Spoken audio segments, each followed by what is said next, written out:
Today I have presented myself with the second part of active and passive voice. Before starting this part, there is a question which has been asked by a student.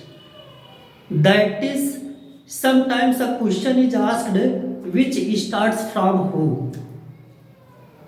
It means a sentence containing who can be changed into passive voice, but how? Such type of a question I am going to tell you all. As who abuses Mohan. कभी कभी इस तरह का question exam में आ जाता है, ठीक ना, या एक्सरसाइज करते समय मिलता है। तो हम लोग देख रहे हैं कि ये इंट्रोगेटिव सेकंड टाइप है और इसकी स्टार्टिंग हु से हुआ है, ठीक ना।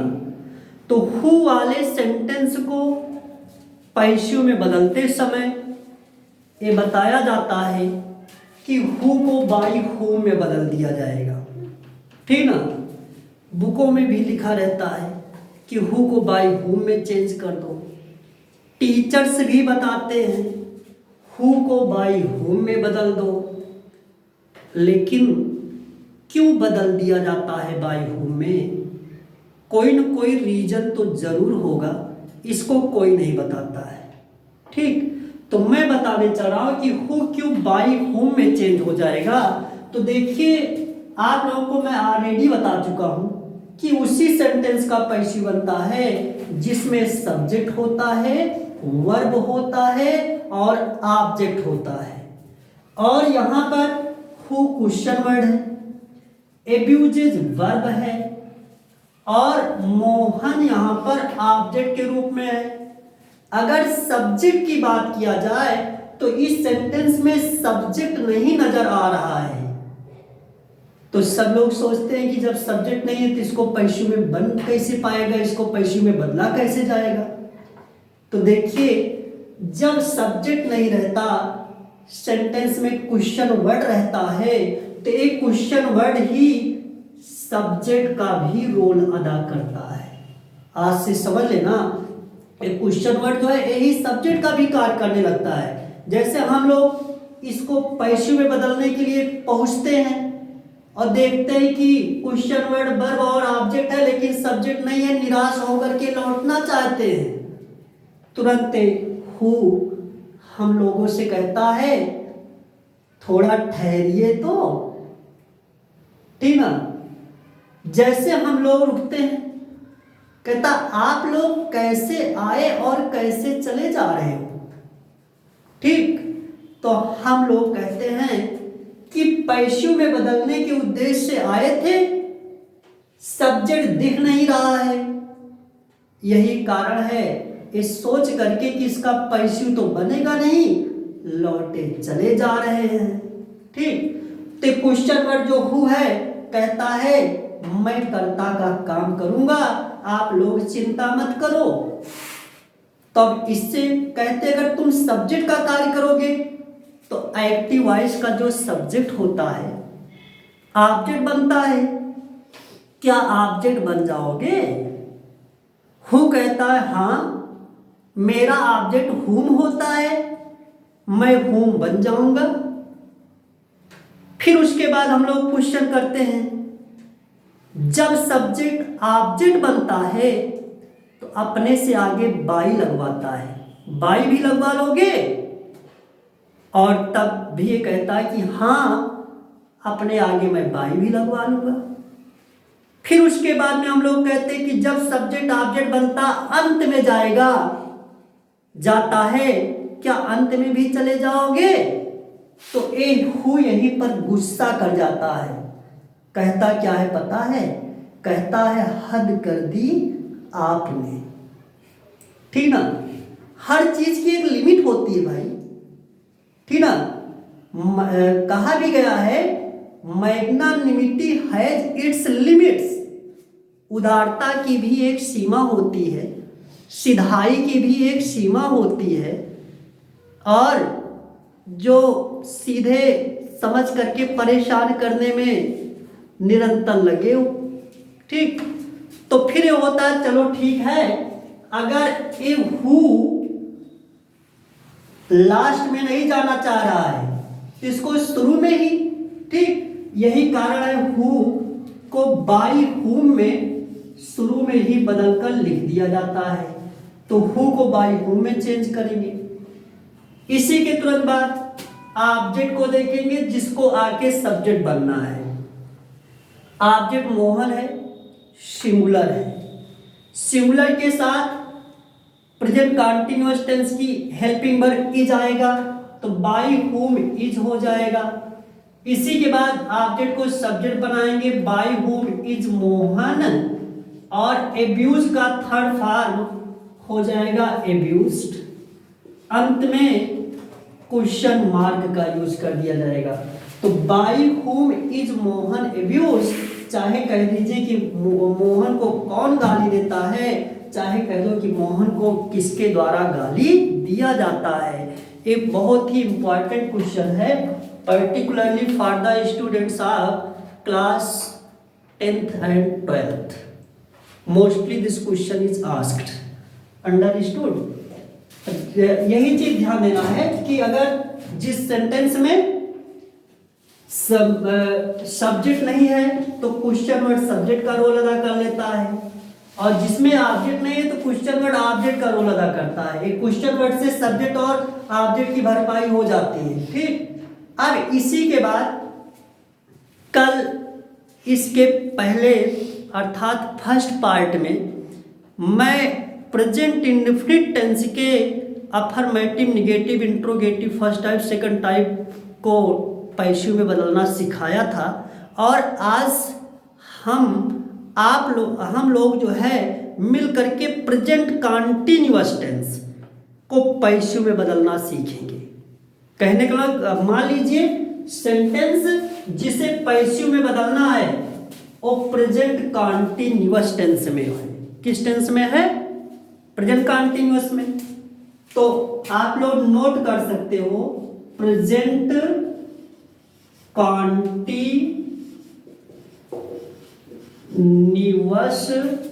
टेंस, इसमें भी अफर्मेटिव, निगेटिव, इंट्रोगेटिव और फर्स्ट टाइप, सेकंड टाइप भी मिलता है। तो हम लोग सबसे पहले अफर्मेटिव सेंटेंसेस को पैसिव में चेंज करना सीखेंगे। Affirmative sentences, we take one example, as she is laughing at me. If this sentence is asked to change from active to passive voice, first of all we have to recognize tense। सबसे पहले कोई भी sentence passive में बदलने के लिए पूछा जाए तो टेंस पहचानो। टेंस पहचानो तभी जो है आसान लगेगा, अन्यथा बिना टेंस पहचाने मिस्टेक भी हो सकता है। ठीक ना? तो ये देख रहे हैं कि इस आईएनजी वाली क्रिया, तो इज है हमारे प्रेजेंट कंटीन्यूअस टेंस की हेल्पिंग वर्ब होती है, आईएनजी वाली क्रिया ही होती है, तो टेंस तो प्रेजेंट कंटीन्यूअस लग रहा है और सेंटेंस अफर्मेटिव है। पैसिव में चेंज करना है तो सबसे पहले हम ऑब्जेक्ट को ला करके सब्जेक्ट बनाएंगे। तो इसमें ऑब्जेक्ट कौन है? मी ना, तो मी को सब्जेक्ट बनाएंगे तो मी का सब्जेक्ट आई ना, ठीक, आई हो जाएगा।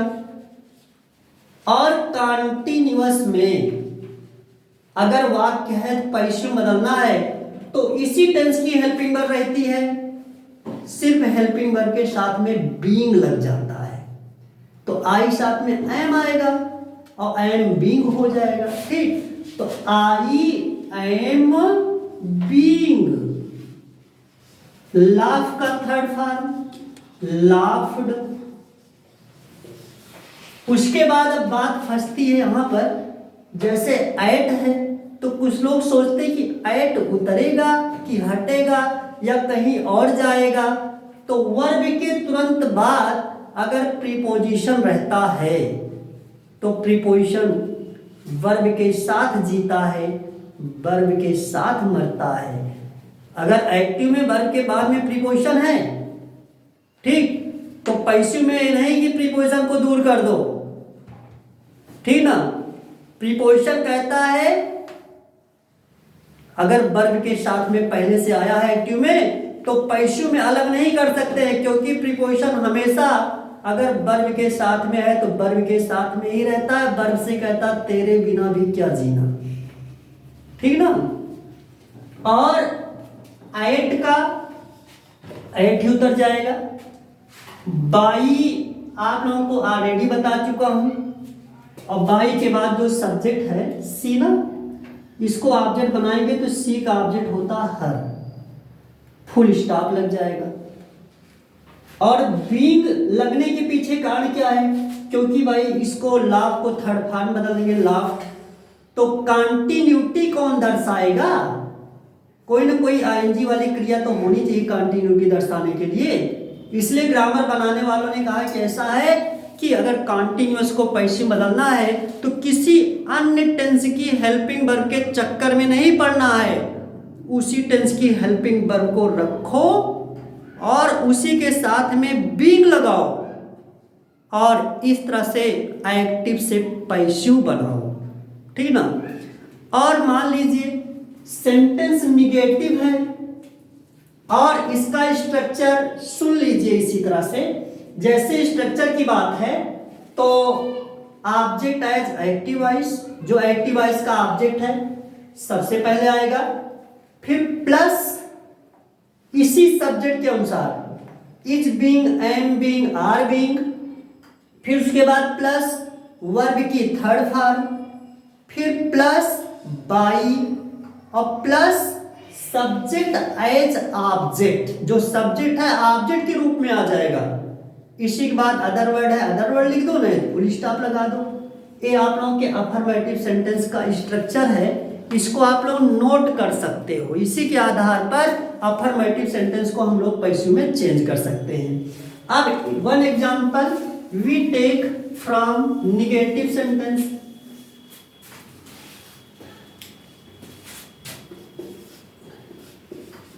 राम इज नॉट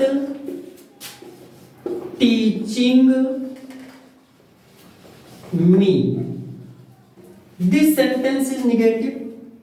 यह सेंटेंस नकारात्मक दिख रहा है, ठीक ना। और ये प्रेजेंट कंटिन्यूअस में है, तो प्रेजेंट कंटिन्यूअस में है तो तरीका सेम वही है। ऑब्जेक्ट को लाके सबसे पहले हम लोग सब्जेक्ट बनाएंगे, तो ऑब्जेक्ट इसमें कौन है, मी। मी का सब्जेक्ट क्या बनेगा, आई। आई के साथ में आई एम बीइंग होगा। लेकिन एक चीज और ध्यान देना है कि नॉट जो होता है, जैसे यहां पर पैसिव में दो शब्द वाली हेल्पिंग वर्ब बन जा रही है, is being, I am being, are being बन जा रहा है। और ये जो नॉट होता है ना, अगर दो शब्दों वाली हेल्पिंग वर्ब को जहां पाता है बीच में बैठता है, ठीक ना विवेक। एक को कहता है इज एम, आर को कहता तू इधर चल, और बीइंग से कहता तू इधर चल, बीच में अपना आसन बनाता है, ठीक ना। और इसीलिए एम लिखेंगे और एम के बाद नॉट लिखेंगे, इसी के बाद में बीइंग लगाएंगे, आई एम नॉट बीइंग। और टीचिंग का थर्ड फॉर्म होता है टॉट, और वर्ब के थर्ड फॉर्म के बाद बाई, और बाई के बाद सब्जेक्ट जो है ऑब्जेक्ट बन करके जाएगा। सब्जेक्ट कौन है? राम। तो राम ए अंत में जाएंगे और अंत में फुल स्टॉप लग जाएगा। This is the passive form of a negative sentence of present continuous tense. Understood? It's structure you can note down if you think to do so better.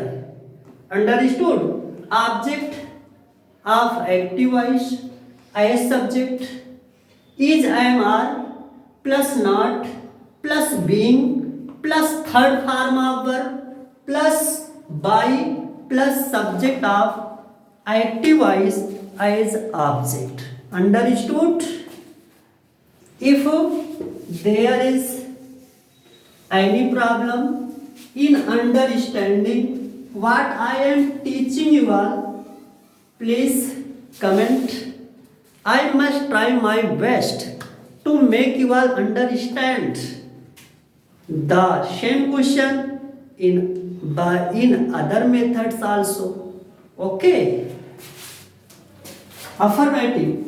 After this, I think to teach you all a sentence of interrogative first type. Interrogative first type. There are two types of interrogative sentences. Interrogative first type. Interrogative first type की starting आप लोग tense का study किया होगा, हमेशा helping verb से start होता है। जैसे है is Radha calling Mohan,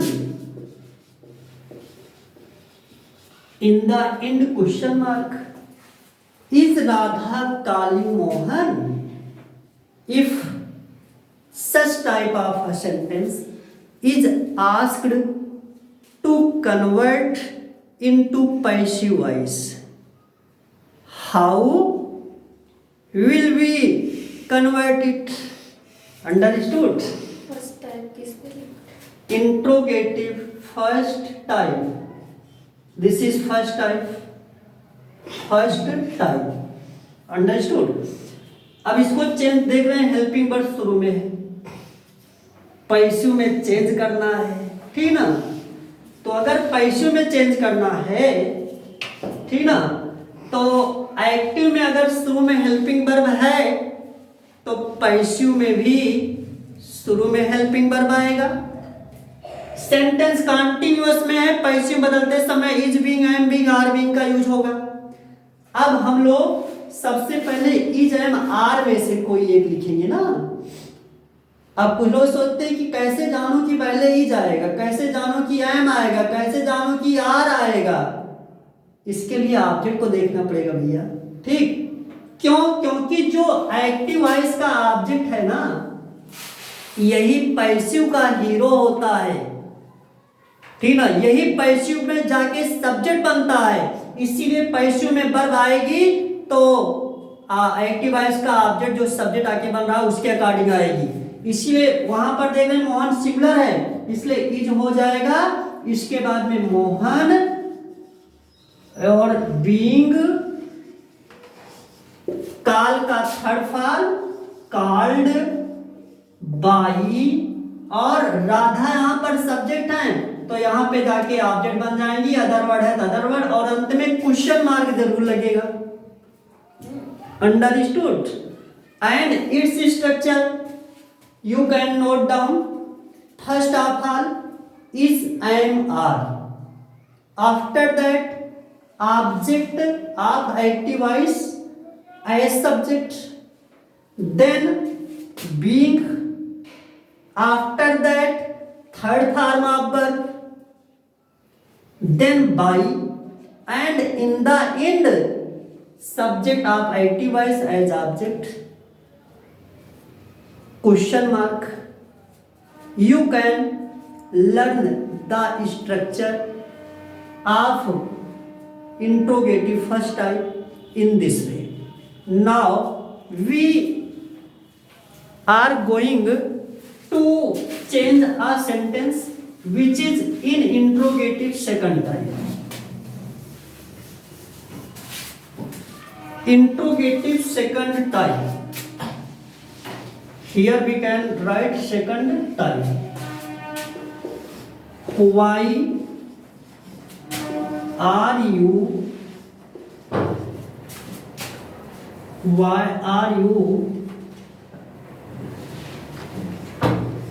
disturbing me? अब एक देखिए, ये भी प्रेजेंट कॉन्टिन्यूअस में है। हेल्पिंग वर्ब आर आईएनजी वाली क्रिया है, तो इससे कंफर्म हो गया कि ये प्रेजेंट कॉन्टिन्यूअस है। प्रेजेंट कॉन्टिन्यूअस को पैसिव चेंज करते हैं तब हमेशा बीइंग लग जाता है हेल्पिंग वर्ब के साथ में, इतना सबको पता है, ठीक। और ये सेकंड टाइप है। सेकंड टाइप रहता है क्वेश्चन वर्ड को जो कहते हैं उतार देते हैं। जैसे एक्टिव वॉइस में व्हाई है तो पैसिव में भी व्हाई आ जाएगा, तो व्हाई का व्हाई उतर जाएगा। इसी बात इज एम आर लिखना है, ऑब्जेक्ट के घर चलना पड़ेगा, ऑब्जेक्ट के अकॉर्डिंग, क्योंकि ऑब्जेक्ट ही आके सब्जेक्ट बनेगा तो उसी के अकॉर्डिंग तो वर्ब लिखी जाएगी। तो मी का सब्जेक्ट आई होता है, आई साथ में एम लगता है तो इसलिए एम हो जाएगा। इज एम आर लिखने के तुरंत बाद ऑब्जेक्ट आके सब्जेक्ट बनेगा। रही बात बीइंग की, तो इंट्रोगेटिव में बीइंग हमेशा सब्जेक्ट के बाद में आता है, ठीक। तो why am I being, disturb का third form, disturb main verb है, मेन वर्ब का थर्ड फॉर्म यूज होता है डिस्टर्ब। इसी के बाद बाई और सब्जेक्ट यू है, ऑब्जेक्ट बन जाएगा, तो यू का ऑब्जेक्ट यू ही होता है। ये आप लोगों का इंट्रोगेटिव सेकंड टाइप है, ठीक। इस तरह से प्रेजेंट कॉन्टिन्यूअस टेंस को कैसे एक्टिव से पैसिव में बदला जाता है आप लोगों को मैं विद स्ट्रक्चर बता दिया, ठीक ना। और आप लोग प्रेजेंट कॉन्टिन्यूअस को अगर पढ़ना होगा कैसे पैसिव चेंज किया जाए तो इसी तरह, और इसके बाद नेक्स्ट वीडियो में कुछ स्पेशल टाइप के सेंटेंसेस को लेकर के मिलूंगा। थैंक्स।